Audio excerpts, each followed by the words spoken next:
All right, Kyle Welcher out here. We're filming with Bass Resource today. You know, everybody that's a true bass fishing, just junkie like I am, that's completely addicted to the sport, they still get out every now and then and they fish off the bank. And if you don't have access to a boat or a big lake close to you or whatever, you may just have to fish off the bank all the time. So I'm going to tell you something that I learned a long time ago whenever I was, you know, fishing off the bank a lot, that helped me be a little bit more efficient on the bank, which a lot of people don't really think about. So if any of y'all have seen my earlier YouTube videos, you know that I've made a lot of videos fishing off the bank, so I've spent a lot of time doing it. But one thing that I really learned was, I used to walk through the woods and walk through the grass and try to get anywhere I can to find, you know, anywhere that I felt like somebody wasn't fishing or wasn't directly beside a boat ramp. And a lot of times I would walk through the woods, get out on this peninsula, and I'd have the wrong bait for the cover that actually ended up being out there. So that's why I like to always keep a missile-based D-bomb on a 1/2 ounce weight in front of me.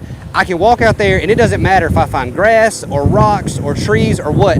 This bait's gonna get through it and it's gonna get me some bites. I've caught big ones on this bait, literally dragging it on the side of a bridge, and I've caught a lot of big ones, you know, flipping in all kinds of heavy cover. So no matter what I come in contact with whenever I'm out there fishing off the bank, this thing right here can get through it and get me a bite. But another thing that makes it extremely important to be flipping from the bank is I really like to upsize and have a 7'6" heavy rod. That's gonna help me do a couple of different things. Number one, I'm gonna be able to make an extremely long cast off the bank and try to access water that I couldn't access with a shorter rod.